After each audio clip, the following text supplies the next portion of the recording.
1973 साली ब्रुसलीचा एक चित्रपट आला होता, एंटर द ड्रॅगन. यात एक प्रसंग होता. ब्रुसली त्याच्या प्रतिस्पर्धी हॅन्स याच्याशी लढत असताना हॅन्सच्या मिरर रूम मध्ये प्रवेश करतो. भोवतालच्या आरशांमध्ये ब्रुसलीला त्याच्याच अनेक प्रतिमा दिसत असतात. त्यामुळे तो गोंधळून जातो. आपण नेमके कोणाविरोधात लढतोय असा त्याला प्रश्न पडतो. भारतीय निवडणुकांमध्ये विरोधी उमेदवारांना नामहरण करण्यासाठी असाच प्रयोग अनेक वर्षांपासून राबवला जातोय. एकाच नावाचे अनेक उमेदवार उभे करून मतदारांमध्ये गोंधळ निर्माण केला जातो. याचा खरोखरच फायदा होतो का, की विरोधकांचे खच्चीकरण करण्यापुरता त्याचा उपयोग होतो?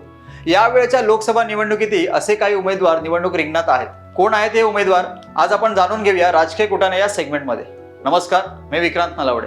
मुंबई आउटलुक मध्ये आपलं स्वागत आहे. 2024च्या लोकसभा निवडणुकीतही नाम साधर्म्याचे प्रयोग झालेत. महाराष्ट्राच्या रायगड मतदारसंघात शिवसेना ठाकरे गटाचे उमेदवार अनंत गीते यांच्या विरोधात अनंत गीते नावाचा दुसरा अपक्ष उमेदवार रिंगणात उतरवलाय. तर दक्षिण अहमदनगर या प्रतिष्ठेच्या मतदारसंघात राष्ट्रवादी काँग्रेस शरदचंद्र पवार पक्षाचे निलेश लंके यांना नामहरण करण्यासाठी निलेश लंके याच नावाचे उमेदवार निवडणूक रिंगणात उतरलेत. त्याचा लंके यांचे प्रतिस्पर्धी भाजपचे सुजय विखे पाटील यांना कितपत फायदा होणार आहे हे पाहावे लागणार आहे. उत्तर प्रदेशातील कानपूर येथे इंडिया आघाडीचे आलोक मिश्रा यांच्या विरोधात याच नावाचा दुसरा अपक्ष उमेदवार निवडणूक लढवत आहे. तर उत्तर प्रदेशातील अकबरपूर मतदारसंघात इंडिया आघाडीचेच राजा रामपाल यांच्या विरोधात राजा रामपाल हे अपक्ष उमेदवार निवडणूक लढवत आहेत. गेल्या वर्षी कर्नाटकात झालेल्या विधानसभा निवडणुकीत जयनगर मतदारसंघात काँग्रेसच्या सौम्या रेड्डी यांचा भाजपचे CK राममूर्ती यांनी केवळ 16 मतांनी पराभव केला. सौम्या रेड्डी यांना आधी 160 मतांनी विजयी घोषित करण्यात आले होते, पण भाजपने 3 वेळा फेर मतमोजणीची मागणी केली आणि टपालाने आलेल्या मतांमुळे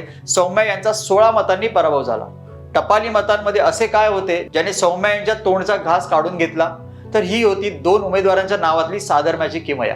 या निवडणुकीत सौम्या रेड्डी याच नावाने 2 उमेदवार रिंगणात होत्या, ज्याचा काँग्रेसच्या सौम्या रेड्डी यांना फटका बसला.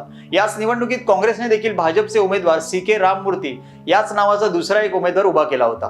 केरळच्या वायनाड लोकसभा मतदारसंघातून निवडणूक लढवत असलेले काँग्रेसचे नेते राहुल गांधी यांच्या विरोधात 2019 साली राहुल गांधी आणि राहुल गांधी अशी नावे असलेले 2 उमेदवार रिंगणात होते, पण भाजपची ही खेळी यशस्वी झाली नाही. राहुल गांधी KE यांना 2196 तर राहुल गांधी यांना केवळ 845 मते मिळाली. काँग्रेसचे राहुल गांधी यांना 7,06,367 मते मिळाली होती.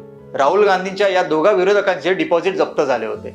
2014च्या निवडणुकीत उत्तर प्रदेशातील मथुरा लोकसभा मतदारसंघात हेमा मालिनी या नावाच्या 2 उमेदवार निवडणूक रिंगणात होत्या. अभिनेत्री हेमा मालिनी या भाजपच्या उमेदवार होत्या, तर दुसऱ्या हेमा मालिनी या अपक्ष निवडणूक लढवत होत्या, पण त्याचा काही उपयोग झाला नाही. भाजपच्या हेमा मालिनी यांना 5,74,000 मते मिळाली, तर अपक्ष हेमा मालिनी यांना केवळ 10,158 मते मिळाली. 2023च्या कर्नाटक विधानसभा निवडणुकीत हसन जिल्ह्यातील होळे नरसिंहपूर मतदारसंघात जनता दलाचे उमेदवार HD रेवन्ना यांच्या विरोधात काँग्रेसने एक साधर्म्य असलेले दुसरे अपक्ष उमेदवार उभे केले होते. याचा फटका रेवन्ना यांना बसला, पण त्यांचा निसटता विजय झाला. रेवन्ना यांनी काँग्रेसच्या श्रेयस पाटील यांचा केवळ 3,152 मतांनी पराभव केला. 2014च्या निवडणुकीत छत्तीसगडमधून भाजपचे चंदूलाल साहू यांच्या विरोधात सारख्याच नावाचे 7 उमेदवार निवडणुकीत रिंगणात होते. निवडणुकात नामसाधर्म्य उमेदवार उभा करण्याची विरोधकांची कल्पना नवी नाही. पंतप्रधान नरेंद्र मोदी यांनाही गुजरातच्या विधानसभा निवडणुकीत हा सामना करावा लागला होता, पण याचा 2023च्या कर्नाटक विधानसभा निवडणुकीत सौम्या रेड्डी यांचा अपवाद वगळता फारसा कोणाला फटका बसल्याचे ऐकिवात नाही.